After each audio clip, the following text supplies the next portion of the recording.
What happens when the world's most defining conflict collides with the unfiltered style of 70s cinema?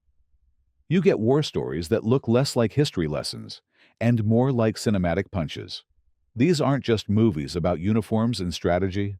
They're character studies, surreal experiments, and sometimes pure chaos on film. Some became cult favorites, others vanished in the shuffle. The titles we've lined up prove the 70s still had plenty of fire left. Overlord, 1975. Imagine blending real combat footage with a fictional story so seamlessly that you can't tell where history ends and cinema begins. That's exactly what Overlord does. Directed by Stuart Cooper, the film follows a young British soldier named Tom, plucked from civilian life and thrown into the whirlwind of training, preparation, and eventually the D-Day invasion. Unlike many war films of its time, Overlord doesn't lean on heroic speeches or massive set pieces. Instead, it's intimate, restrained, and devastatingly human. What makes it unforgettable is its use of archival material from the Imperial War Museum. You're not just watching actors march and drill, you're seeing real footage of paratroopers boarding planes, ships assembling, and battle chaos. The effect is eerie, almost ghostly, as if Tom is walking straight into the preserved memories of those who actually lived it. The cinematography, shot in stark black and white, only heightens the film's timeless quality. Rather than giving us clear heroes and villains, Overlord asks us to step into the shoes of an ordinary young man caught in something far bigger than himself. It's not just about war, it's about youth, vulnerability, and inevitability. Critics at the time were unsure how to categorize it. Too realistic to be fiction, too artistic to be documentary. But decades later, Overlord is considered one of the boldest war films of its era. It doesn't glorify, it doesn't lecture, it lingers, reminding us that history isn't just dates in a book. It's human lives, fragile and fleeting. The Last Escape, 1970. Prisoner of war movies often show clever escapes, but few capture the nail-biting tension quite like The Last Escape. Starring George Maharis and Ben Gazzara, this under-the-radar gem drops us into a daring breakout attempt at the tail end of the war. What sets it apart is its blend of classic escape tropes with a relentless pace that keeps the pressure on both characters and viewers. The film introduces a group of Allied prisoners who must find a way out before they're transferred deeper into enemy territory. From the first act, you're thrown into an atmosphere of suspicion, double crosses, and desperate timing. While it doesn't boast the same budget or star power as The Great Escape from the 60s, it makes up for it with grit and urgency. Maharis delivers a grounded performance as a determined leader, while Gazzara brings his trademark, intensity. Their chemistry adds layers to the dynamic, making it less about one man's cleverness and more about teamwork under impossible odds. Unlike larger Hollywood productions, The Last Escape doesn't drown itself in spectacle. Instead, it thrives on small details, coded messages, hidden tunnels, and fleeting moments of trust between men who know failure means everything ends. While not a massive box office hit, the movie quietly earned a reputation among fans of war thrillers as a stripped-down, suspense-driven entry that holds its own decades later. It's a reminder that you don't always need explosions or sweeping epics to deliver high-stakes storytelling. Sometimes claustrophobic tension is enough. Tora, 1970. Few films have tackled Pearl Harbor with the same scale and precision as Tora. Released in 1970, this ambitious co-production split its storytelling between American and Japanese perspectives, making it one of the most balanced portrayals of the infamous attack ever filmed. On the American side, director Richard Fleischer handled the build-up bureaucratic delays, intelligence warnings, and military underestimations. On the Japanese side, Kinji Fukasaku and Toshio Masuda brought their own vision, grounding the story in meticulous planning and cultural nuance. That dual perspective was groundbreaking for its time, offering audiences a rare chance to see both sides of history with equal weight. What makes the film stand out even today is its reliance on practical effects. No digital shortcuts, just real planes, massive sets, and carefully staged explosions. The climactic attack sequence remains jaw-dropping, not just for its spectacle, but for the way it captures chaos from the ground and air alike. It earned an Academy Award for visual effects, and it deserved every bit of that recognition.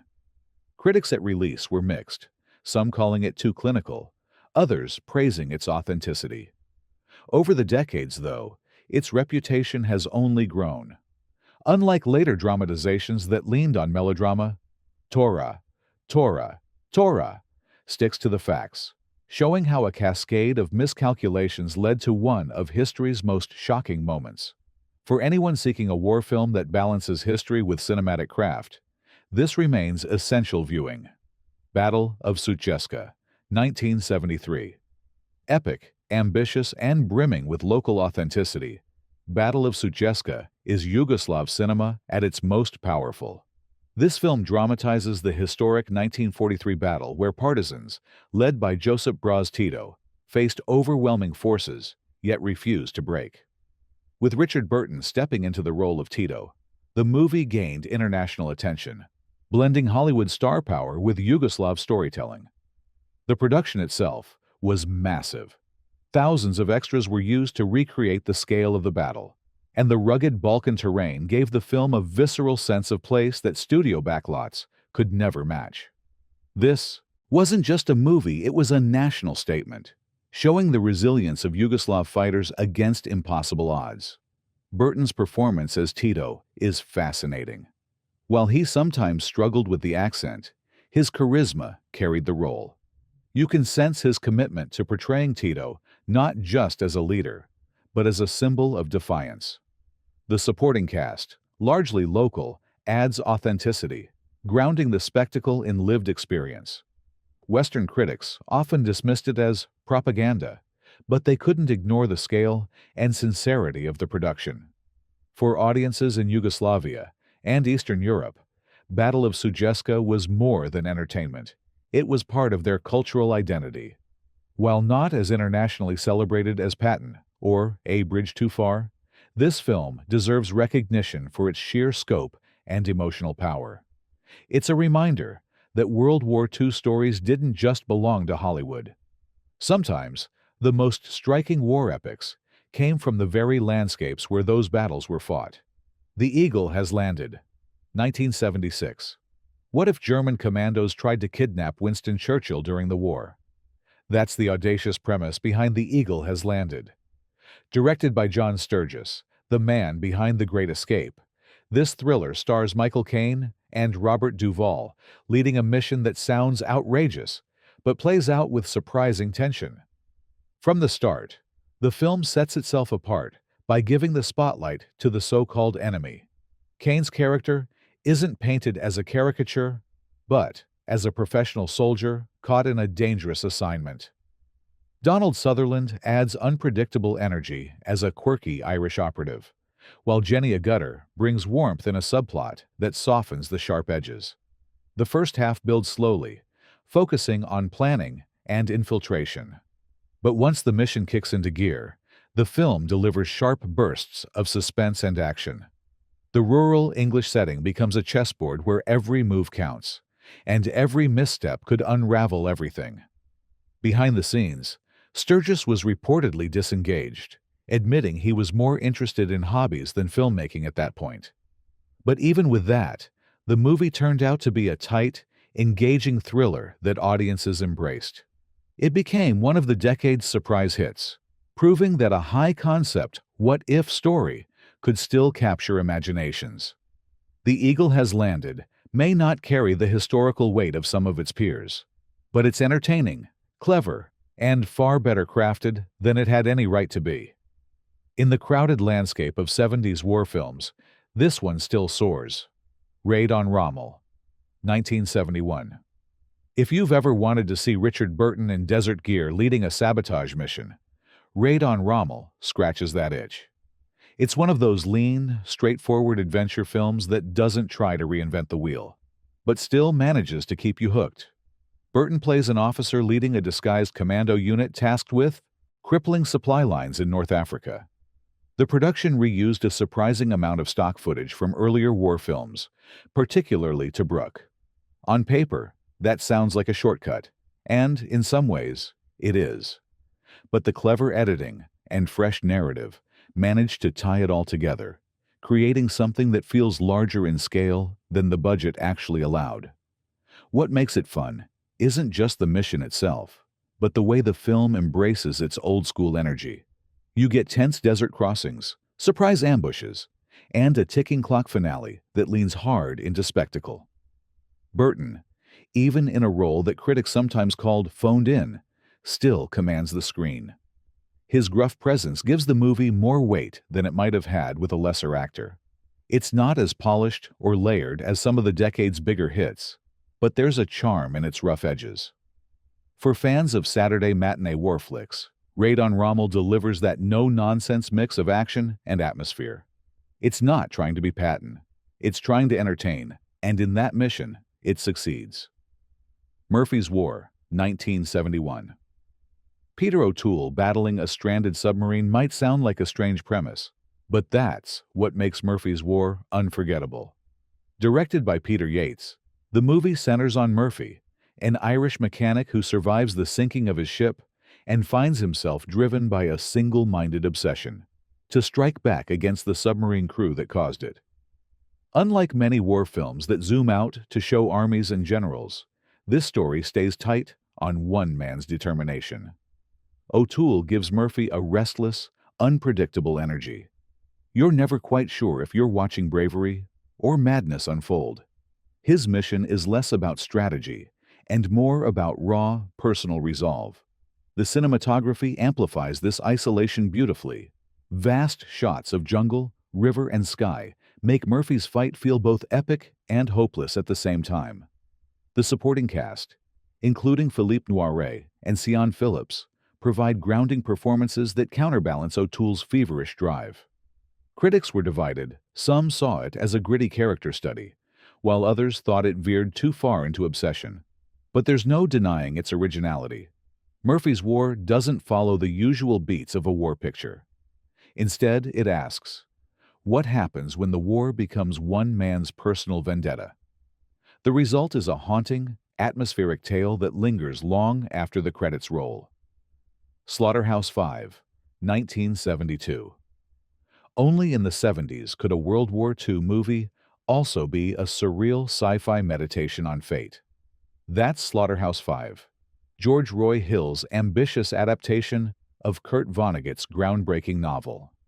At its core, it's about Billy Pilgrim, a soldier who survives the bombing of Dresden only to later become unstuck in time, drifting between his past, present, and imagined future.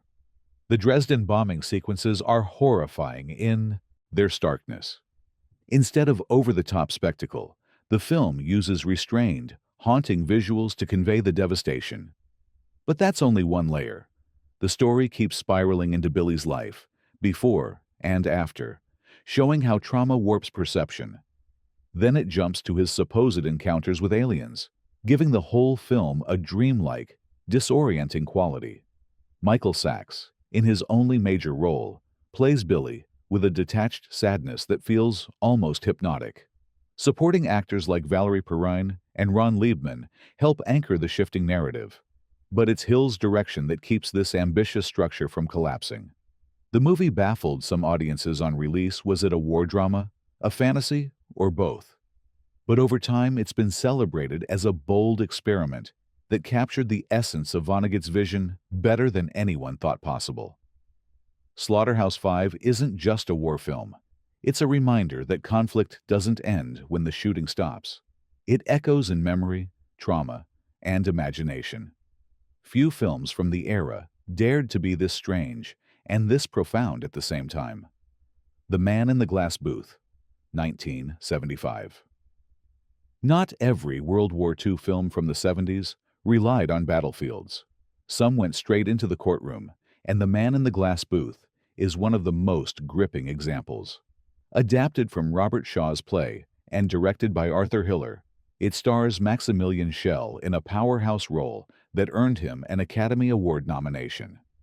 The story revolves around a wealthy Jewish industrialist in New York who is suddenly accused of being a Nazi war criminal in disguise.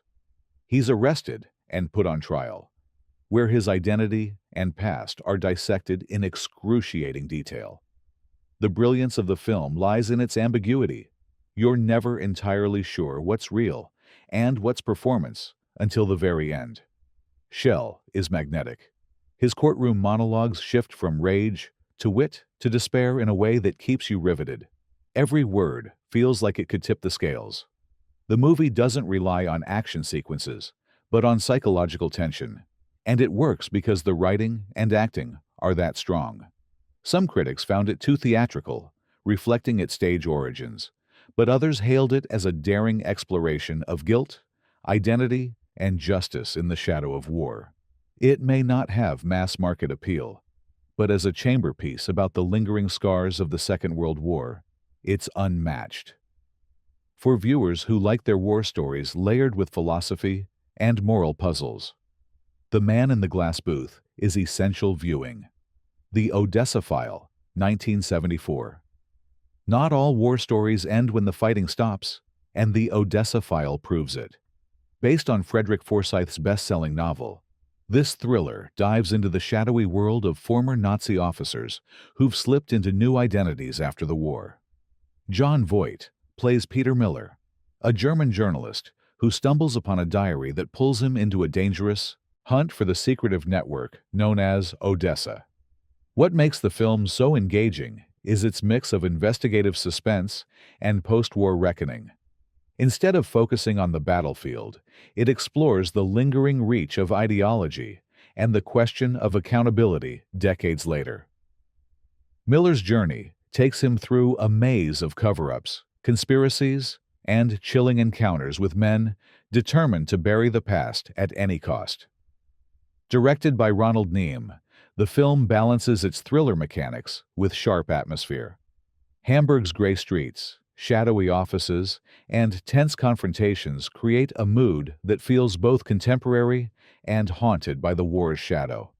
Voight gives one of his most underrated performances, playing Miller as determined yet vulnerable, someone in over his head, but unwilling to back down.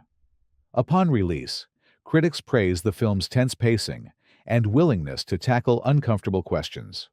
While it's technically set in the 60s, its DNA is tied to the Second World War, the crimes committed, the escape routes used, and the haunting aftermath left unresolved.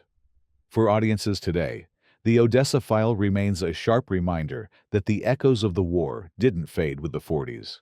They lingered, resurfaced, and demanded to be confronted. Winter Soldier, 1972. Sometimes the most powerful war films don't come from Hollywood sets. At all, they come from testimonies. Winter Soldier is one of those rare documentaries that captures raw voices reflecting on conflict. And while its main focus is the Vietnam era, it's often grouped with Second World War retrospectives because of how deeply it grapples with morality, memory, and accountability. The film presents a series of veterans sharing their experiences, unfiltered and unpolished. There are no staged battle scenes, no Hollywood stars, just stark honesty. What connects it to the Second World War tradition is the way it forces audiences to think about what soldiers carry long after the fighting is over. The questions raised about responsibility, obedience, and humanity are the same ones sparked by Nuremberg and the echoes of the 40s. For audiences in the early 70s, this was not comfortable viewing. It wasn't entertainment. It was a confrontation with truth, spoken straight into the camera by the people who lived it. Some praised its courage. Others dismissed it as too raw or political. But there's no denying the impact. While it's less conventional than other titles on this list, Winter Soldier deserves recognition for expanding the conversation of what a war movie can be. It shows that the legacy of conflict isn't just written in history books or recreated with special effects. It lives in memory, in testimony, and in the moral weight carried by those who return. Escape to Athena, 1979. What happens when a war film decides to mix serious stakes with swinging 70s flair? You get Escape to Athena. Set in occupied Greece, the movie stars Roger Moore as a camp commandant, who's less cruel overseer and more opportunistic wheeler-dealer. Into this mix comes a ragtag group of prisoners plotting not only their freedom, but also the theft of hidden treasures. The tone is wildly different from many other war films of the decade. Instead of relentless grit, it leans into heist movie energy, with light comedic touches balancing the tension. Moore brings his signature charm, clearly enjoying a role that lets him play both suave and slippery. Supporting players like Telly Savalas and Elliot Gould add extra star power, keeping the film lively even when the plot zigzags. Critics were divided, unsure if the movie wanted to be a serious war story or a tongue-in-cheek caper. But that blend is exactly what gave it cult appeal later on. For audiences used to grim portrayals, Escape to Athena offered something fresh, a reminder that even in the darkest settings, people looked for moments of levity, survival, and sometimes greed. It may not stand beside Patton or Cross of Iron in terms of gravitas, but it delivers pure entertainment with a wartime twist. If you're looking for a lighter, adventurous entry to balance the decade's heavier hitters, this one is worth revisiting. Cross of Iron, 1977. If there's one film that tears apart the myth of glory in combat, it's Sam Peckinpah's Cross of Iron. Starring James Coburn, James Mason, and David Warner, it's a brutal, unflinching look at German soldiers on the Eastern Front. Instead of romanticizing, it digs into cynicism, betrayal, and survival in a war that offers no easy victories. Coburn plays Sergeant Steiner, a weary but capable soldier constantly clashing with his aristocratic officer, played by Maximilian Schell. Their dynamic drives the story, Steiner fighting for the men beside him, Schell's character fighting for medals and prestige. That tension explodes into conflict not just with the enemy, but within their own ranks. Peckinpah, known for The Wild Bunch, brings his trademark slow-motion intensity to the battle sequences. Explosions tear through the screen, but what really lingers is the exhaustion and disillusionment on the faces of the soldiers. This isn't about winning. It's about not collapsing before everything around you does. When it was released, Cross of Iron shocked audiences. Some critics thought it went too far.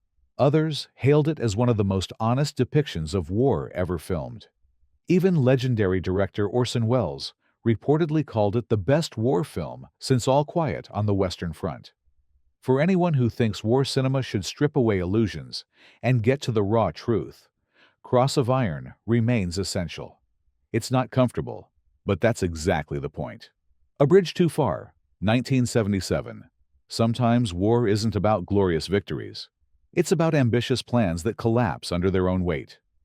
That's the heart of A Bridge Too Far. Richard Attenborough's massive retelling of Operation Market Garden, the bold but doomed Allied attempt to secure bridges across the Netherlands in 1944. The scale of this movie is staggering. It brings together one of the most star-packed casts of the decade. Sean Connery, Michael Caine, Robert Redford, Anthony Hopkins, Gene Hackman, and Laurence Olivier, to name just a few. Each actor embodies a different piece of the operation, whether it's the paratroopers on the ground, the generals plotting strategies, or the locals caught in the crossfire. Attenborough spares no detail. He dives into logistics, politics, and the human toll, showing not just the bravery of those involved, but also the missteps and overconfidence that led to disaster. The film doesn't rush. It takes its time to lay out the stakes, then drops viewers into battle sequences that are as chaotic as they are breathtaking. At release, critics were split. Some thought it was too long or too detailed, while others hailed it as a monumental achievement in historical filmmaking. Over time, it has been recognized as one of the most thorough and ambitious war epics of the 70s.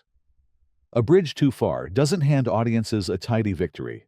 Instead, it forces you to watch the unraveling of a grand plan, reminding us that even the best intentions can falter under the weight of reality. It's heavy, sprawling, and unforgettable. Holocaust 2000, 1977. At first glance, you might not expect Holocaust 2000 to end up on a list of war-related films. But look closer, and you'll see why it fits. Directed by Alberto De Martino and starring Kirk Douglas, it's a dark allegory that uses echoes of the Second World War to frame a story about destruction, power, and humanity's fear of repeating the past. Douglas plays a powerful industrialist who becomes convinced that looming catastrophe is tied to a massive construction project. The movie blends political thriller with apocalyptic vision, often using imagery and dialogue that directly reference wartime atrocities and the dangers of unchecked authority. While some audiences dismissed it as too sensational, others saw it as a bold attempt to connect past horrors with present anxieties. The shadow of the Second World War hangs heavy over the narrative, even when the setting feels modern.